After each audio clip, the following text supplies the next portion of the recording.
Hello everyone, অঙ্ককুঠিরে সকলকে স্বাগত। আমরা যে railway previous year question analysis করছিলাম তার আজ সেট 3 নিয়ে আলোচনা করব। আগে সেট 1 ও সেট 2 যারা এখনও দেখোনি তারা এই চ্যানেলের ডিসক্রিপশন থেকে দেখে নিতে পারবে। ঠিক আছে, চলো শুরু করা যাক। আচ্ছা, আগের দিন একটা প্রশ্ন আমি নিতে ভুলে গেছিলাম। আগের দিন 24টা প্রশ্ন অ্যানালিসিস করেছিলাম, এটা সেই লাস্ট প্রশ্নটা ছিল। এই প্রশ্নটা দিয়েই শুরু করছি। কি বলছে যে 18 আর AR40, ঠিক আছে, মানে আর্গন, ওটা AR মানে আর্গন, এবং 20 CA মানে ক্যালসিয়াম 40, এর মধ্যে পরস্পরের সম্পর্ক কী? আচ্ছা, এটা বোঝার আগে তুমি একটা জিনিস আগে দেখে নাও। ঠিক আছে, সেটা হচ্ছে কি, প্রথমে আইসোটোপ বলতে কি বোঝানো? আইসোটোপ মানে কি, যার প্রোটন সংখ্যা সমান থাকে কিন্তু নিউট্রন সংখ্যা আলাদা থাকে তাকে আইসোটোপ বলে। ঠিক আছে, এই কনসেপ্টটা কিন্তু বুঝবে, কারণ এখান থেকে একটা প্রশ্ন দেয়। তারপরে আইসোবার বলতে কি, যার ভর সংখ্যা একই থাকে কিন্তু প্রোটন সংখ্যা আলাদা থাকে তাকে বলা হয় আইসোবার। আর আইসোটোন কি, যার নিউট্রন সংখ্যা একই থাকে আর প্রোটন সংখ্যা আলাদা হয় তাকে আইসোটোপ বলা হয়। আর অ্যালিট্রোপ কী বলো তো, মানে একই মৌলের হয়, মানে মৌলগুলো সেম থাকবে কিন্তু গঠন বা আকৃতি আলাদা। যেমন কি কার্বনের যেগুলো হয়, গ্রাফাইট, ঠিক আছে, চারকোল, এইগুলো। ঠিক আছে, আচ্ছা, তোমায় আরও একটা জিনিস বলছি। যদি সাপোজ এটা একটা মৌল, বেশ, যদি আমি নাম দিলাম 14C6, ঠিক আছে, এটা একটা মৌল। এই যে ওপরে যে 14 লেখাটা দেখছো না, এটাকে বলা হয় ভর সংখ্যা। আর এই যে নিচের 6টা, এটা হচ্ছে পরমাণু ক্রমাঙ্ক, বা তুমি প্রোটন সংখ্যা বলতে পারো। তাহলে এটা হচ্ছে প্রোটন সংখ্যা আর এটা হচ্ছে ভর সংখ্যা। তাহলে নিউটন সংখ্যা তুমি কীভাবে বের করবে? এই যে 14 আর 6 যদি বিয়োগ করে দাও তাহলে সেটা হচ্ছে নিউটন সংখ্যা বেরোবে। তাহলে আশা করি পুরো জিনিসটা আমি ক্লিয়ার করতে পারলাম। তাহলে চলো দেখো আগের ট্যাবে ফিরে আসি। কি বলছে? আচ্ছা, এখানে দেখো ওপরে 40 আর এখানেও 40, ঠিক আছে, মানে দুটো ক্ষেত্রে 40 সমান ইকুয়াল। তার মানে কি বলতে পারি, ভর সংখ্যা সমান। আর যদি ভর সংখ্যা সমান হয়, কি অপশন বি হবে রাইট অ্যান্সার, আইসোবার হবে রাইট অ্যান্সার। আচ্ছা, ঠিক আছে, তাহলে আশা করি বোঝাতে পেরেছি প্রথম প্রশ্নটা, মানে প্রথম প্রশ্ন না, আগের সেটের লাস্ট কোশ্চেন ছিল। চলো এবার নেক্সট আজকে যে প্রশ্নটা সেটার থেকে শুরু করছি। যে বলছে কি, নিম্নলিখিত কোন কোষ অঙ্গাণুর পৃষ্ঠের ক্ষেত্রফল এত বেশি যে সেখানে এটিপি উৎপাদনকারী রাসায়নিক বিক্রিয়া ঘটে? দেখো, এটা তোমাকে ঘোরানোর জন্য, মানে মাথায় কনফিউশন করানোর জন্য তোমাকে এই প্রশ্নটা দিয়েছে। প্রশ্নটা খুবই সোজা। তুমি শুধু দেখো যে এটিপি উৎপন্ন করে। আচ্ছা, এটিপির মানে কি, শক্তি থাকে। আচ্ছা, তাহলে কি কোষের শক্তি ভাণ্ডার কাকে বলা হয়? মাইটোকন্ড্রিয়াকে বলা হয়। তাহলে অপশন এ হবে রাইট অ্যান্সার। তাহলে বাকি কিছু তুমি ভাবতেই হবে না। আচ্ছা, এবার দেখো যে এবার প্রশ্নটা আসল ব্যাখ্যাটা বলছি। যে বলছে পৃষ্ঠের ক্ষেত্রফল বেশি, পৃষ্ঠের ক্ষেত্রফল কেন বেশি হয়? এটা হচ্ছে মাইটোকন্ড্রিয়ার ছবি। এই যে দেখো, এই ক্রিস্টি, এইগুলো হচ্ছে ক্রিস্টি, ঠিক আছে, এই যে ক্রিস্টি, এই যে ব্যাকা ব্যাকা, এই যে এইগুলো হচ্ছে ক্রিস্টি, ঠিক আছে, এই যে এরকম ব্যাকা ব্যাকা তৈরি হয়, এগুলো হচ্ছে ক্রিস্টি। এই যে ক্রিস্টির, ঠিক আছে, এই ক্রিস্টির যে ভাঁজ থাকে না, এই ভাঁজের জন্য কিন্তু এই যে সারফেস এরিয়া, এই যে এগুলো হচ্ছে বড় হয়ে যায়। ঠিক আছে, এর ফলে কি, যেহেতু সারফেস এরিয়া বড়, তার জন্য কি বলতো, এটিপি বেশি তৈরি হয়, আর তার জন্য শক্তি বেশি উৎপন্ন হয়। তার জন্য বলা হয় কোষের শক্তিঘর কিন্তু মাইটোকন্ড্রিয়াকে বলা হয়। আচ্ছা, এখান থেকে আরও কিছু প্রশ্ন, যেমন লাইসোজোমকে কি বলা হয় বলতো? সুসাইড গ্ল্যান্ড মানে কি, বা সুসাইড মানে থলি বলতে পারো, মানে ব্যাগ বলতে পারো, মানে আত্মঘাতী থলি, বাংলা যদি বলে আত্মঘাতী থলি কাকে বলে, সেটা হচ্ছে লাইসোজোম। ক্লিয়ার? আচ্ছা, লাইসোজোম কি করে বলো তো? লাইসোজোম কি, মানে বিভিন্ন বজ্র পদার্থকে হজম করতে, মানে বিনষ্ট করতে, মানে ডাইজেস্ট করতে সাহায্য করায়। আর সেখান থেকে আরও একটা প্রশ্ন, আচ্ছা আমি এখানে লিখে দিচ্ছি SB মানে কি, সুসাইড ব্যাগ। ঠিক আছে, আর কোষ প্রাচীর কিন্তু উদ্ভিদ দেহে, শুধু প্ল্যান্টের দেহে দেখা যায়। ঠিক আছে, অ্যানিম্যালের দেহে দেখা যায় না কিন্তু। ঠিক আছে, অ্যানিম্যালের দেহে কিন্তু মানে অ্যানিম্যালের দেহে কিন্তু দেখা যায় না পানিতে, কোষ প্রাচীর কিন্তু উদ্ভিদ দেহে শুধু দেখা যায়।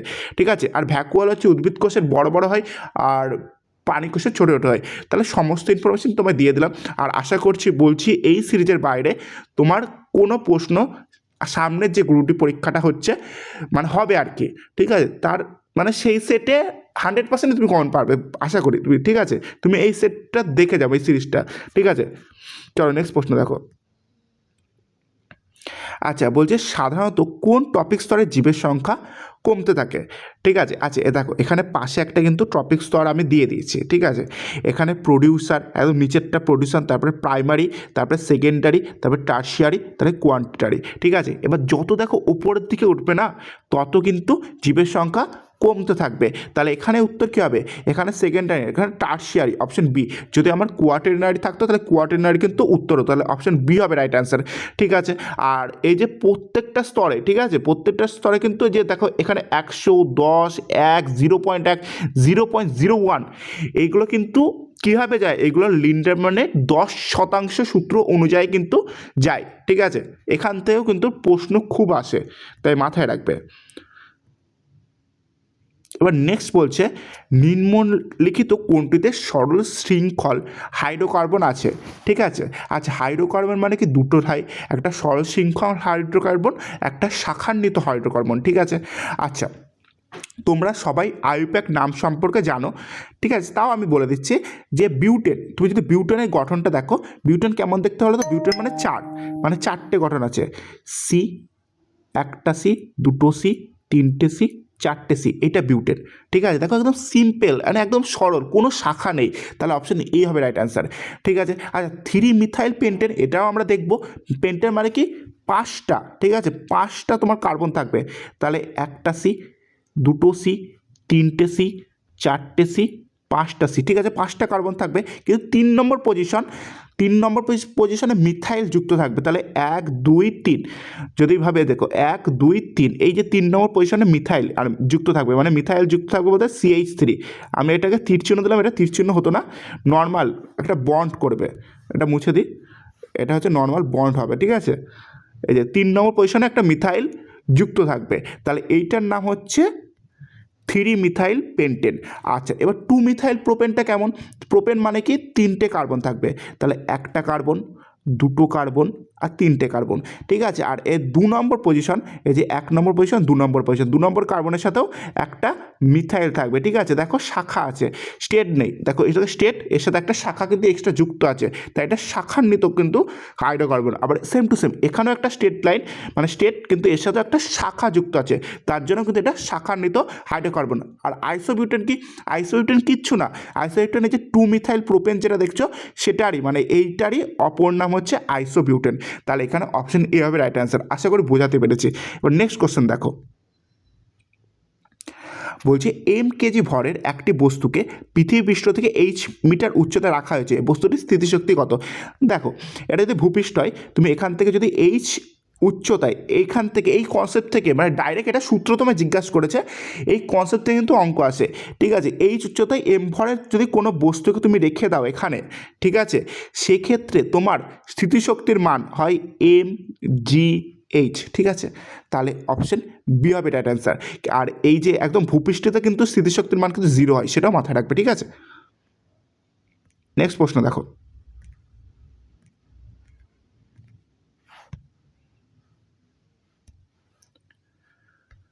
বলছে 5 কুলম চার্জকে 15 ভোল্ট বিভব পার্থক্যের মধ্যে আনতে কত কার্য করতে হবে? আচ্ছা আমরা একটা সূত্র জানি যে কার্য মানে কৃতকার্য W = Q × V। কিউ মানে কি? কিউ মানে 5, এখানে কিউ মানে কত কুলাম চার্জ, মানে তড়িৎ আধান 5, আর ভি মানে কি? বিভব পার্থক্য, এখানে কি? 15, তাহলে 4 × 60, 5 × 75, তাহলে এখানে 75, একদম গ্রুপটি লেভেলে, ঠিক আছে, একদম ইজি অঙ্ক আসবে, তুমি শুধু সূত্রগুলো মাথায় রাখবে এবং অঙ্কগুলো নামিয়ে দিয়ে আসবে, তাহলে অপশন ডি হবে রাইট অ্যান্সার, ঠিক আছে। নেক্সট দেখো,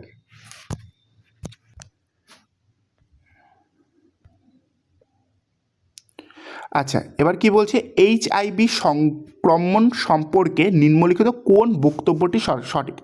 আচ্ছা HIV মশার কামড়ের মাধ্যমে ছড়ায়, এটা তো একদম ভুল, কারণ মশার কামড়ের মাধ্যমে কি? ম্যালেরিয়া রোগ ছড়ায়, ঠিক আছে, ম্যালেরিয়া, আমি লিখে দিচ্ছি তাও, আর তোমরা নোট করতে থাকো, ঠিক আছে, তাহলে অনেক প্রশ্ন কিন্তু কভার হয়ে যাবে, ঠিক আছে। ম্যালেরিয়া রোগ ছড়ায়। আচ্ছা HIV সাধারণ পোষ্য মানে ক্যাজুয়াল কন্ট্যাক্টের মাধ্যমে ছড়ায়, এটাও ভুল তথ্য। এইচআইভি কোনোদিন ক্যাজুয়াল কন্ট্যাক্টের মাধ্যমে ছড়ায় না। আর এইচআইভি বাতাসের মাধ্যমে ছড়ায়, এটাও ভুল তথ্য। এইচআইভি যৌন সম্পর্কে মানে মাধ্যমে ছড়ায়, তাহলে অপশন ডি হবে রাইট অ্যান্সার, ঠিক আছে। আর এইচআইভি থেকে কিন্তু এইচআইভি এইডস এইগুলো থেকে কিন্তু প্রশ্ন দেয়, ঠিক আছে। আচ্ছা, তারপরে বলছি ইন্টারক্রপিং মানে কি একসাথে একাধিক ফসল চাষ, ঠিক আছে। কেন সিঙ্গেল ক্রপ মানে একক ফসল চাষের তুলনায় উপকারী? আচ্ছা, এটার উত্তর হবে কি অপশনে পুষ্টিগুণের সঠিক ব্যবহার করা যায় এবং রোগ ছড়ানো কমানো যায়। এরপর নেক্সট বলছে অক্সিজেনের মতো ছোট অণু সহজে কোষপর্দা পার হতে পারে, কিন্তু কার্বোহাইড্রেট বা প্রোটিনের মতো বৃহৎ অণু তা পারে না। কেন? কারণ এখানে কোষপর্দা, অপশন কোষপর্দা হচ্ছে অর্ধবেদ্য পর্দা, ঠিক আছে। তার জন্য অপশন সি মানে ছোটো ছোটো অণুকে সহজে প্রবেশ মানে অর্ধবেদ্য পর্দার মধ্যে দিয়ে ছোটো অণু সহজে যাতায়াত করতে পারলেও বৃহৎ অণু কিন্তু পারে না। তাই কোষপর্দা অর্ধবেদ্য পর্দা হওয়ার জন্যই এই ঘটনাটা ঘটে। নেক্সট প্রশ্ন বলছে চাঁদে বস্তুর ওজন পৃথিবীর তুলনায় কম কেন? এটা সবাই জানে, বাচ্চাকালের প্রশ্ন। চাঁদে অভিকর্ষীয় ত্বরণের মান কম, আর চাঁদে পৃথিবীর অভিকর্ষীয় ত্বরণের মানের থেকে প্রায় 6 গুণ কম। মানে যদি তুমি কোনো একটা বস্তু যদি চাঁদে মানে হচ্ছে 12 কেজি হয়, তাহলে পৃথিবীতে সেটা হবে কি 6 দিয়ে গুণ হবে 72 কেজি। আবার যদি কোনো বস্তু পৃথিবীতে 60 কেজি হয়, সেটা চাঁদে হয়ে যাবে 6 দিয়ে ভাগ করতে হবে, সেক্ষেত্রে 10 কেজি, ঠিক আছে। আচ্ছা, তোমায় আর একটা কিন্তু ভুল হওয়ার থেকে বাঁচাচ্ছি। এখানে ওজন না, যদি বলতো ভর, যদি ভর হতো চাঁদে আর পৃথিবীতে বস্তুর ভর একই হয়, শুধু ওজনের কিন্তু পার্থক্য হয়, এটা মাথায় রাখবে। ক্লিয়ার? অপশন ডি হবে তার জন্য রাইট অ্যান্সার, তাই তো এখানে। তবে নেক্সট প্রশ্ন দেখো, নিম্নলিখিত কোন রোগ যৌন সম্পর্কের মাধ্যমে ছড়ায়? আমি আগেই বললাম এইচআইভি এইডস এই ধরনের এখান থেকে প্রশ্ন দেয়। দেখো একই শিফটে দুটো প্রশ্ন দিয়ে দিয়েছে, ঠিক আছে। আচ্ছা, যৌনবাহিত রোগ হচ্ছে এইডস, অপশন সি হবে রাইট অ্যান্সার, ঠিক আছে। কারণ এইচআইভি হচ্ছে এইচআইভি ভাইরাসের দ্বারাই এইডস রোগটা হয়। এরপরে নেক্সট বলছে নিম্নলিখিত কোন ক্ষেত্রে ব্যাপন সবচেয়ে দ্রুত হয়?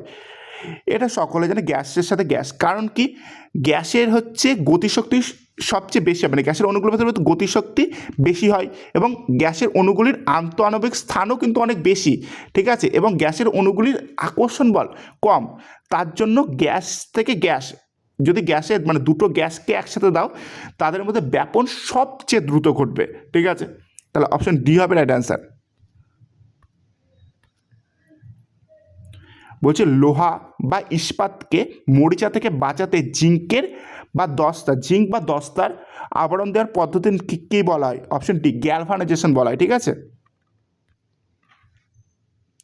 বলছে কোন উদ্ভিদের পাতার কিনারায় বাডিংয়ের মাধ্যমে অযৌন প্রজনন করে?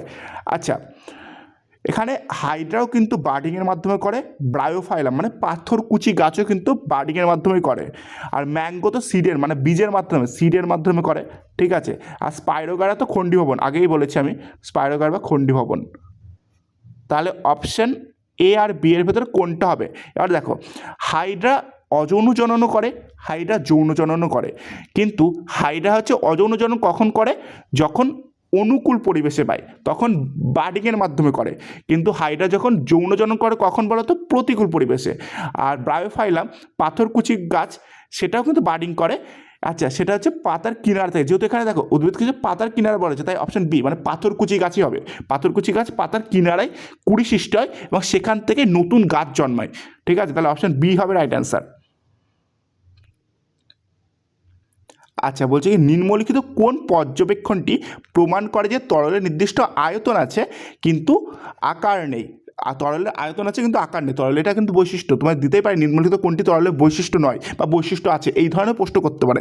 তরলের নির্দিষ্ট আকার আছে কিন্তু আকৃতি নেই। বলছে এখানে কোন চারটে যে অপশান আছে তার ভিতরে সঠিক ব্যাখ্যা কোনটি হতে পারে?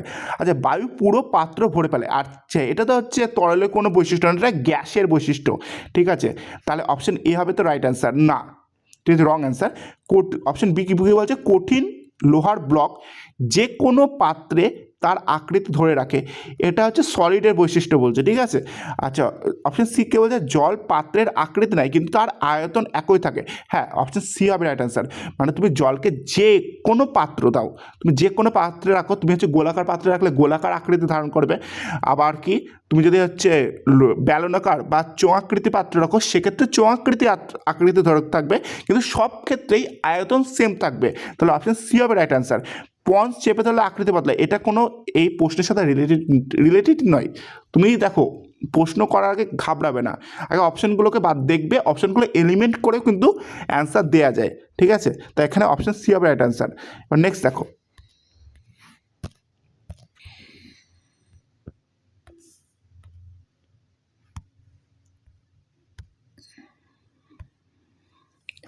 এবার বলছে কি গ্যাসের বৈশিষ্ট্য কোনটি। আগেরটাই বলেছিলাম যে তরলের বৈশিষ্ট্য কোনটি, এইভাবে দিতে পারে। এই দেখো এইভাবেই প্রশ্ন দিয়েছে, একই শিফটে আমি একটা শিফট থেকে তুলে নিয়েছি।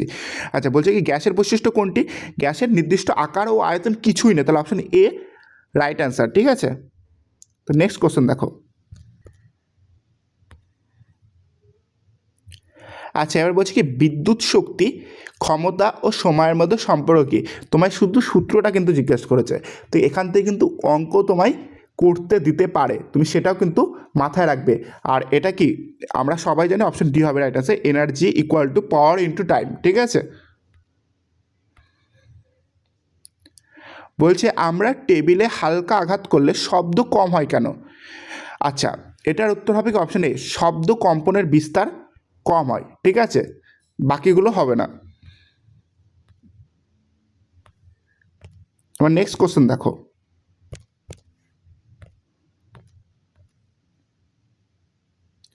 বলছে বন্দুক থেকে গুলি ছোড়ার সময় গুলি সামনের দিকে যায় কেন। এটা নিউটনের থার্ড লকে ফলো করে, যে বন্দুকের অপশন সি বন্দুকের পশ্চাৎ প্রতিক্রিয়া হিসেবে পেছনের দিকে কাজ করে, ঠিক আছে, তার জন্যই মানে অ্যাকশন হিসেবে গুলি সামনের দিকে এগিয়ে যায়, তাহলে এটা নিউটনের থার্ড ল অনুযায়ী কাজ করে, ঠিক আছে, এটা মাথায় রাখবে। নেক্সট কোশ্চেন দেখো। বলছে লেন্সের ম্যাগনিফিকেশন বা রৈখিক বিবর্তনও বলতে পারো, এর সাথে ইউ বা ভি এর সম্পর্ক কী। আচ্ছা, এ সবাই জানে M equal to V by U, তাহলে এখানে কোন অপশনের সাথে রিলেট করছে, অপশন সি হবে রাইট অ্যান্সার, ঠিক আছে। এবার বলছে নিম্নলিখিত কোনটি সম্পৃক্ত জৈব যৌগ। দেখো এখানে অপশনগুলো ইংলিশে নিয়েছে একটা টিক্স বোঝানোর জন্য। সম্পৃক্ত জৈব যৌগ তুমি বোঝার জন্য সাধারণত অ্যালকেন জাতীয় জৈব যৌগগুলো সম্পৃক্ত হয়, বাকিগুলো অসম্পৃক্ত হয়, মানে সিঙ্গেল বন্ড থাকতে হবে, তাই তো। আর সম্পৃক্ত যৌগ বলতে কি, তুমি যদি শেষে এ এন ই এটা দেখো, ঠিক আছে, এ এন ই থাকলেই সেটা সম্পৃক্ত জৈব যৌগ, মানে অপশন বি হবে রাইট অ্যান্সার। কারণ এখানে ওয়াই এন ই আছে তাই এটা হবে না, এখানে অপশন সিতে আছে ই এন ই, এটাও হবে না, এখানে অপশন ডিতে আছে ই এন ই, তাহলে এটা হবে না, তাহলে অপশন বি হবে রাইট অ্যান্সার। একটা টিক্সের জন্য, এই টিক্সের জন্য তোমার ইংলিশটা আমি অপশনটা নিয়েছি। নেক্সট প্রশ্ন দেখো। বলছি মাইটোকন্ড্রিয়ার নিজস্ব ডিএনএ ও রাইবোজোম আছে, এর থেকে তারা কি করতে পারে। আচ্ছা, মাইটোকন্ড্রিয়া কিন্তু ডিএনএ ও রাইবোজোম আছে, তোমায় দেখিয়ে দিচ্ছি প্রথম ছবিটার থেকেই, দাঁড়াও, এই দেখো, এই যে মাইটোকন্ড্রিয়া, এই যে মাইটোকন্ড্রিয়া, এই যে ভেতরে যে এই দেখো যে এই যে হলুদ হলুদ অংশ দেখো, এখানে এই ডিএনএ আছে, ঠিক আছে, এদের ডিএনএ আর রাইবোজোম এখানে আছে, ঠিক আছে, এইগুলো হচ্ছে মাইটোকন্ড্রিয়া ডিএনএ মানে রাইবোজোম, ঠিক আছে। এখানে প্রশ্নটা বাস কী বলেছে দেখো, প্রশ্নটা গেল,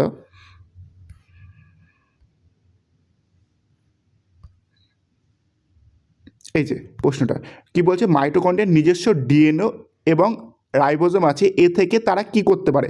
আচ্ছা, যেখানে দেখবে ডিএনএ প্লাস রাইবোজোম থাকবে সেখানে কিন্তু প্রোটিন সংশ্লেষ করতে পারে, তাহলে অপশন এ নিজের কিছু প্রোটিন তৈরি করতে পারে, ঠিক আছে। নেক্সট কোশ্চেন দেখো।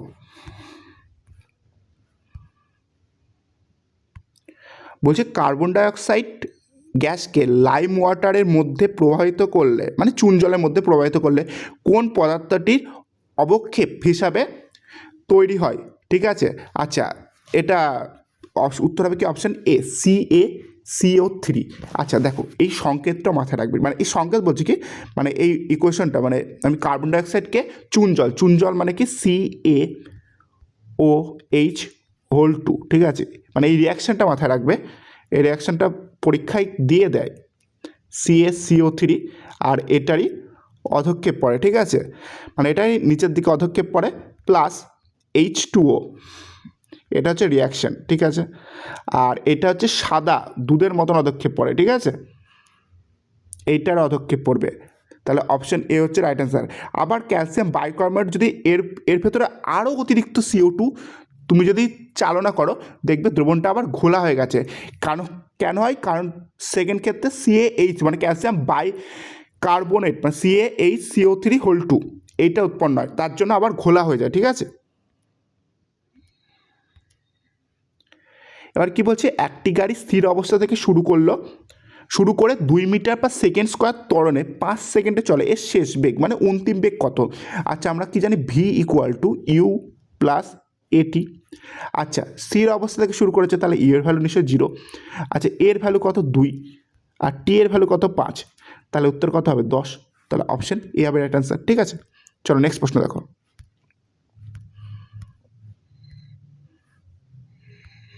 বলছে নিম্নলিখিত কোনটির অম্লতা মানে অ্যাসিডিটি সবচেয়ে বেশি?